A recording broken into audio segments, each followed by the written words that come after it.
दौलतपुर नाम के छोटे से गांव में हर साल ठंड पड़ती थी, लेकिन इस बार ठंड कुछ अलग ही स्तर पर थी। जनवरी का महीना अभी शुरू ही हुआ था और ऐसा लग रहा था सर्दी अपनी चरम सीमा पर पहुंच गई हो। गांव के छोटे छोटे घरों की छतें सुबह ओस की जगह सफेद बर्फ की परत से ढकी होती। पेड़ों की शाखाएं मानो ठंड से सिकुड़ गई थी।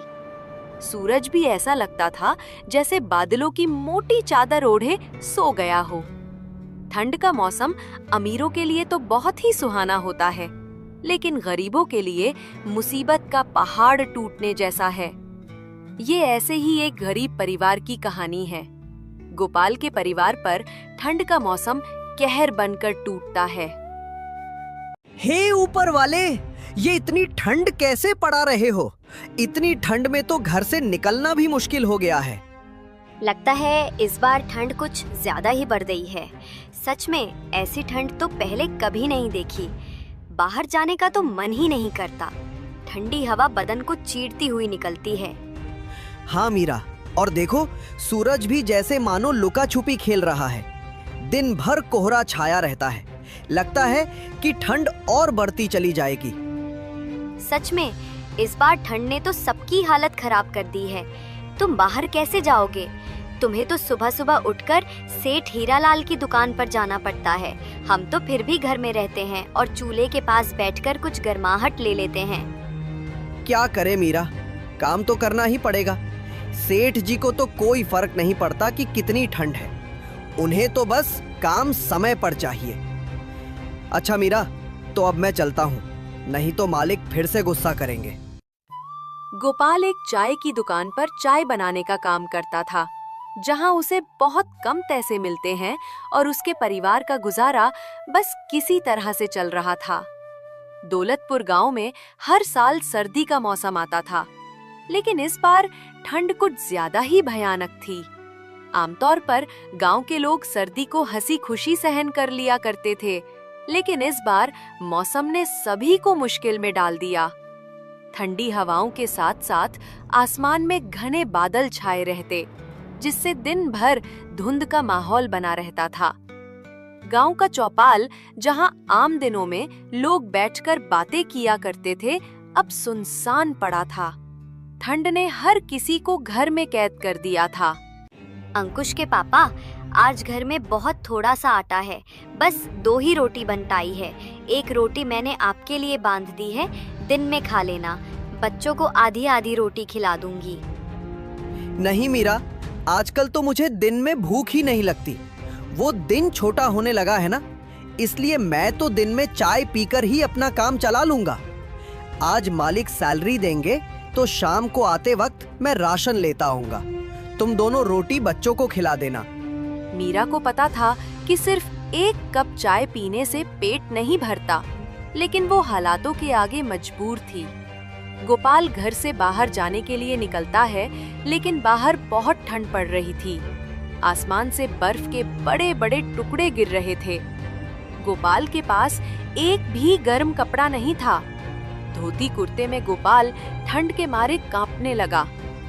हे भगवान, बाहर तो बहुत ठंड है। इतनी ठंड में तो बाहर जाने की हिम्मत ही नहीं हो रही है।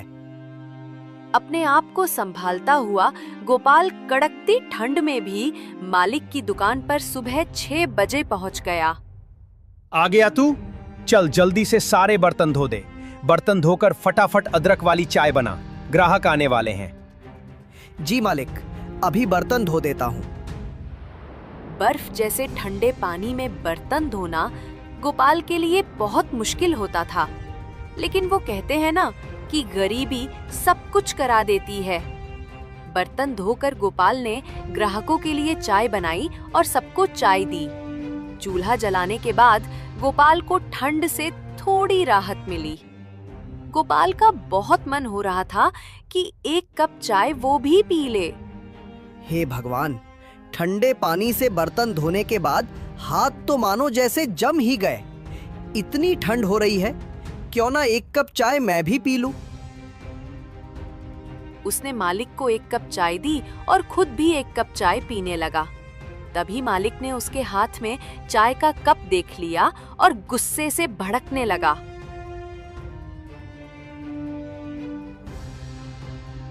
ये क्या गोपाल, तुम्हें यहाँ चाय बनाने के लिए रखा गया है या चाय पीने के लिए? मालिक, वो बहुत ठंड लग रही थी, गलती हो गई मालिक, आगे से चाय कभी नहीं पीऊंगा। ठंड लग रही थी? आज तो मैंने तुझे रंगे हाथों पकड़ लिया। न जाने रोज तू कितने कप चाय पी जाता होगा। अब रोज के 2 कप चाय के पैसे तेरी सैलरी से काटूं तब तुझे समझ आएगा। मुफ्त का सामान मिला नहीं कि लूटना शुरू। बेचारा गोपाल सैलरी काटे जाने की बात से बहुत दुखी हो गया। उसे नहीं पता था कि 1 कप चाय की उसे इतनी भारी कीमत चुकानी पड़ जाएगी। शाम को उसे मालिक ने आधी सैलरी दी। मालिक, मुझे माफ कर दीजिए, अब से मैं चाय नहीं पीऊंगा, लेकिन मुझे पैसे पूरे दे दीजिए। मैं सच कहता हूँ मालिक, आज मैंने पहली बार चाय पी थी। वो पहनने के लिए गर्म कपड़े नहीं है ना, इसलिए मुझे ठंड ज्यादा लगती है। अरे वाह, पूरे पैसे दे दूं तुझे और मुफ्त की चाय भी पिलाऊं? खोल कर नहीं बैठा, चल अब भाग यहाँ से। मालिक हीरालाल गोपाल को काम पर से निकाल देता है। काम से निकाले जाने पर गोपाल बहुत दुखी था। गोपाल ने आधी तनख्वाह से कुछ पैसे बचाकर घर के लिए कुछ राशन ले लिया और घर आ गया। घर आकर उसने मीरा को जब राशन दिया तब मीरा ने कहा, इस बार तो आप हर बार से बहुत कम राशन लाए हैं, क्या बात है जी? गोपाल ने मीरा को सारी बात बता दी। हे भगवान, तूने ये ठंड का मौसम बनाया ही क्यों? तुझे भी हम गरीबों के साथ मजाक करने में बहुत मजा आता है ना? तुम परेशान मत हो मीरा, देखना एक दिन सब कुछ ठीक हो जाएगा। ये कुछ पैसे मैंने बचा लिए, इन पैसों से तुम बच्चों के लिए गर्म कपड़े और अपने लिए भी एक गर्म कपड़े खरीद लेना। वो तो ठीक है, लेकिन आपका क्या? आप रोज एक पतले से कुर्ते में ही रोज काम पर जाते हैं, आपको ठंड नहीं लगती होगी क्या? आपको गर्म कपड़ों की ज्यादा जरूरत है, नहीं तो आपकी तबीयत खराब हो जाएगी। इन पैसों से आप अपने लिए स्वेटर खरीद लीजिए। बच्चों के पास तो अभी पुराने स्वेटर हैं, उनसे उनका काम चल जाएगा। मैं तो ज्यादा समय चूल्हे के पास होती हूँ, मुझे तो ठंड कम लगती है। गोपाल बाजार जाकर उन पैसों से अपने लिए स्वेटर खरीद कर ले आया।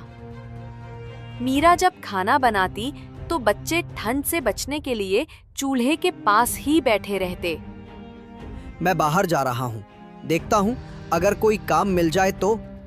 खाली बैठने से कुछ नहीं होगा, इस बार तनख्वाह भी कम मिली है। जी ठीक है, ध्यान से जाइएगा और रात होने से पहले घर आ जाना, रात में ठंड बहुत बढ़ जाती है। गोपाल बाहर निकल जाता है। बाहर ठंडी ठंडी हवाएं चल रही थी। गोपाल काम की तलाश में आगे बढ़ जा रहा था। भैया, आपके पास अगर मेरे लायक कुछ काम हो तो दे दीजिए, मैं कोई भी काम कर लूंगा। ठंड में तो वैसे भी मेरा काम बिल्कुल ठप पड़ गया है, मेरा खुद का खर्चा नहीं निकल पाता, उसमें मैं तुम्हें कहां से सैलरी दूंगा भाई? मेरे पास तो तुम्हारे लिए कोई काम नहीं है। गोपाल काफी जगह काम ढूंढता है मगर उसे कहीं काम नहीं मिलता। हे भगवान, अगर काम नहीं मिला तो गुजारा कैसे होगा? गोपाल ये सब सोच ही रहा था कि तभी वहाँ पर एक बूढ़ी अम्मा आती है। बेटा, क्या तुम मेरी मदद कर सकते हो? मेरा घर यहाँ से कुछ ही दूरी पर है, ठंड भी बहुत है ना, और मैं भी बहुत थक गई हूँ। ये कुछ मेरा सामान है, इसको मेरे घर तक पहुँचा दो बेटा, तुम्हारा बड़ा एहसान होगा। ठीक है माताजी, चलिए मैं अभी आपका सामान आपके घर तक पहुँचा देता हूँ। गोपाल सामान उठाता है और अम्मा के साथ चल पड़ता है। ये लो अम्मा, आ गया तुम्हारा घर।